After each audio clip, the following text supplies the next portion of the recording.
64,000 is the median number of words per book. Average person reads about 200 words per minute. Simple math will tell us that is one book in 320 minutes. To accomplish this in 7 days, numbers say you would have to read for 45 minutes a day.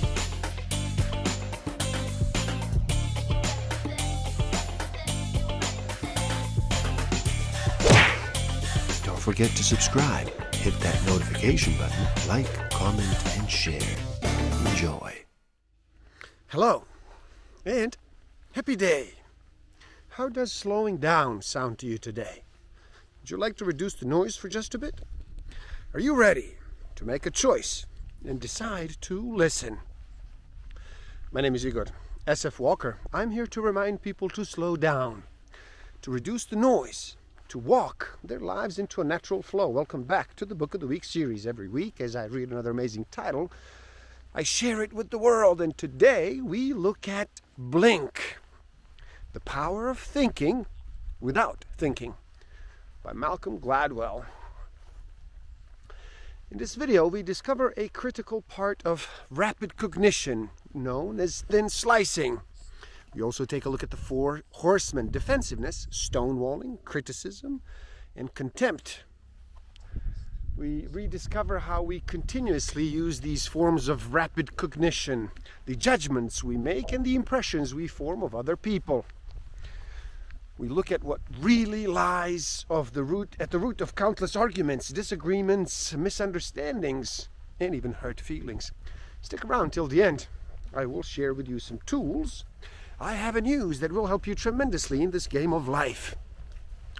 Discover a way to find out what actually motivates you, what innate human need is driving all of your decisions and your behavior. I will share some tools to improve your self-awareness, social awareness, self-management, and relationship management. We have some experiences. We think them through. We develop a theory, and then finally we put two and two together. That's the way learning works. Our brain uses two very different strategies to make sense of the situation. The first is the one we're most familiar with. It is the conscious strategy. We think about what we have learned, and eventually we come up with an answer. This strategy is logical, and it is definitive. It is slow, and it needs a lot of information. There is a second strategy, though. It operates a lot more quickly. It has the drawback, however, that it operates, at least at first, entirely below the surface of consciousness. It sends its messages through weirdly indirect channels, such as the sweat glands in the palms of our hands. It is a system in which our brain reaches conclusions without immediately telling us that it is reaching conclusions. Part of the brain does a series of instant calculations. And before any kind of conclusion has taken place,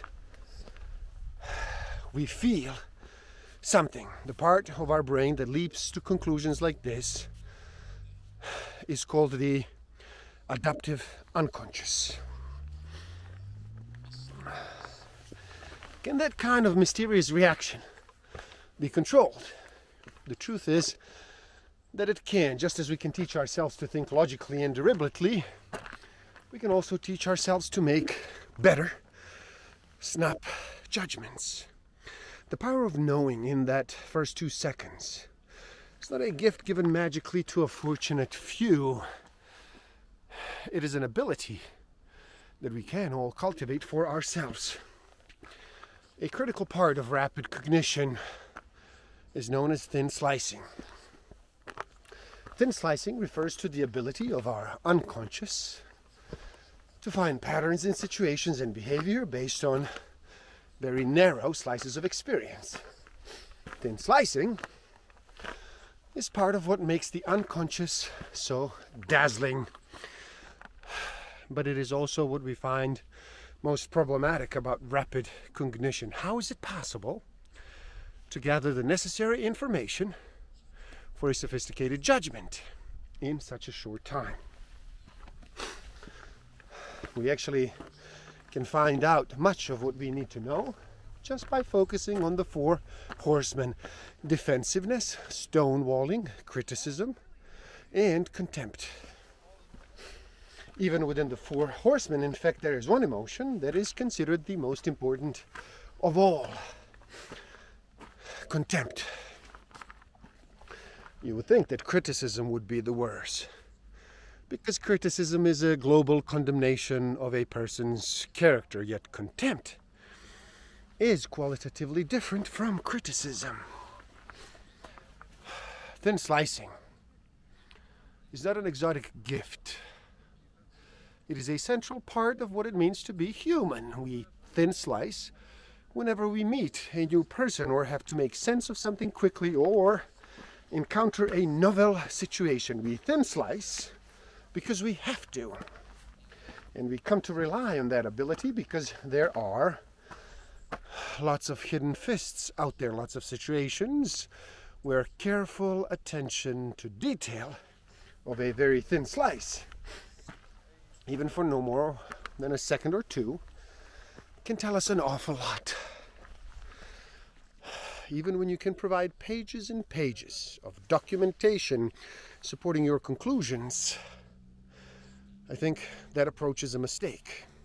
And if we are to learn to improve the quality of the decisions we make, we need to accept the mysterious nature of our snap judgments. We need to respect the fact that it is possible to know without knowing why we know, and accept that sometimes we are better off that way. People don't know what they have done. They just do not know it. Their explanations are just random noise. This might suggest that what we think of as free will is largely an illusion.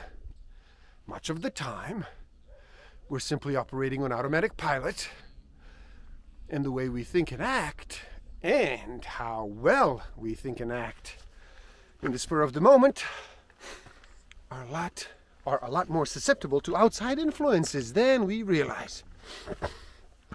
But there's also, I think, a significant advantage to how secretly the unconscious does its work. We have, as human beings, a storytelling problem. We are a bit too quick to come up with explanations for things we don't really have an explanation for.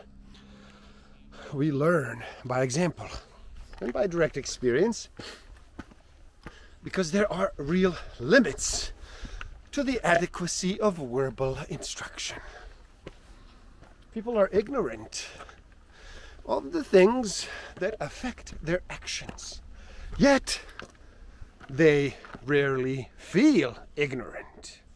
We need to accept our ignorance and say, I do not know, more often. Perhaps the most common and the most important forms of rapid cognition are the judgments we make and the impressions we form of other people every waking minute that we are in the presence of someone.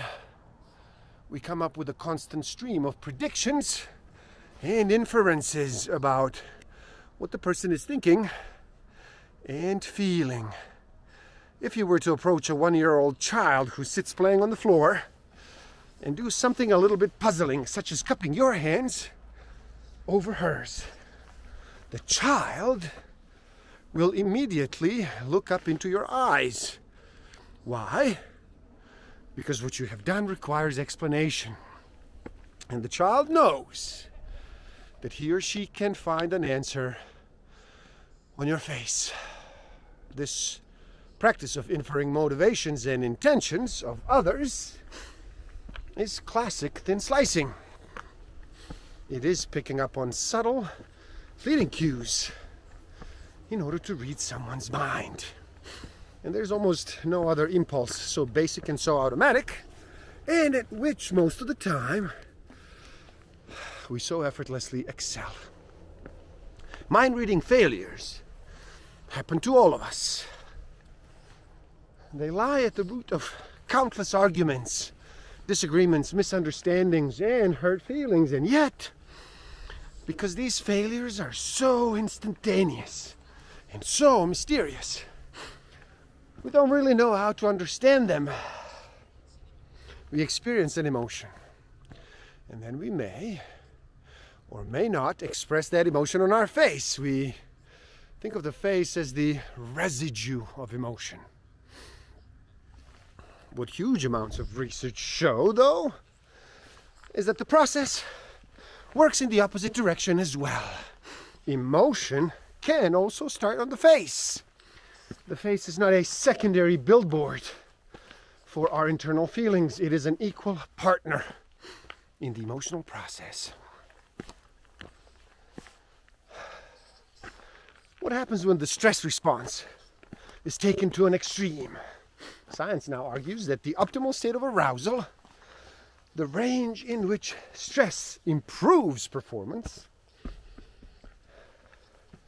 is when a heart rate is between 115 and 145 beats per minute. Very few people play in that optimal range. Most of us, under pressure, get too aroused, and under a certain point, our bodies begin shutting down so many sources of information that we start to become useless. After 145, Grossman says, bad things begin to happen. Complex motor skills start to break down. Doing something with one hand and not the other becomes very difficult. At 175, we begin to see an absolute breakdown of cognitive process. The forebrain shuts down, and the midbrain, the part of your brain that is the same as your dog's, all mammals have that part of the brain, reaches up and hijacks the forebrain. Have you ever tried to have a discussion with an angry or frightened human being? You can't do it. You might as well try to argue with your dog.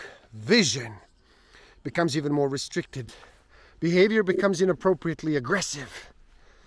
People who are being fired upon void their bowels, because at the heightened level of threat, represented by the heart rate of 175 beats per minute and above, the body considers that kind of physiological control a non-essential activity. Blood is withdrawn from our outer muscle layer and concentrated in core muscle mass. The evolutionary point of that is to make the muscles as hard as possible, to turn them into a kind of armor so that they limit bleeding in the event of injury. But that does leave us clumsy and helpless. What is the lesson of Blink? Understanding the true nature of instinctive decisions. Decision making requires us to be forgiving of those people trapped in circumstances where good judgment is impaired. There's another lesson, and it is the most important lesson of all. We live in a world saturated with information. We have virtually unlimited of data at our fingertips and at all times. And we are well versed in the arguments about the dangers of not knowing enough and not doing our homework. And what we now all have sensed in one way or another is an enormous frustration with the unexpected cost of knowing too much, of being inundated with information. We have come to confuse information with understanding. People are overwhelmed with information. They do not see the forest for the trees. The key to good decision making is not knowledge, it is understanding. We are swimming in the former. We are desperately lacking in the latter. When should we trust our instincts, and when should we consciously think things through? Well, here's a partial answer. On straightforward choices, deliberate analysis is best. When questions of analysis and personal choice start to get complicated, when we have to juggle many different variables, then our unconscious process may be superior. Now, I realize this is exactly contrary to conventional wisdom. We typically regard our snap judgments as best on immediate, trivial questions. It seems that the father of unconscious, Freud, agreed. When making a decision of minor importance, I've always found it advantageous to consider all the pros and all the cons. In vital matters, however, such as the choice of a mate or a profession, the decision should come from the unconscious, from somewhere within ourselves. It is important. Decisions of personal life should be governed, I think, by the deep inner needs of our nature. The truth is that this is not a question that I, or anyone else for that matter, can answer definitively. It is just too complicated. The best way we can do, I think, is to try to puzzle out the right mix of conscious and unconscious analysis on a case-by-case basis. The very best and most successful basketball teams, like the best and most successful organizations of any kind, are the ones that understand how to combine rational analysis with instinctive judgment. Once we know about how the mind works and about the strengths and weaknesses of human judgment, it is our responsibility to act. And there you have it. Blink. The power of thinking without thinking. Please do help out. It is easy. Simply like this video so more people can enjoy it. Share it too and spread the word. Leave a comment and share your thoughts. Subscribe to my channel. Stay up to date, and the link to this book is in the description below. So buy it and read. Never stop learning, especially learning about yourself and nature. So gift yourself by taking the free human needs test on my website and find out what actually motivates you, what innate human need is driving all of your decisions and your behavior. And if you feel you are ready to improve your self-awareness, social awareness, self-management, and relationship management even further, do check out my Master of Life Awareness program. The links are in the description below. Thank you. Love and respect.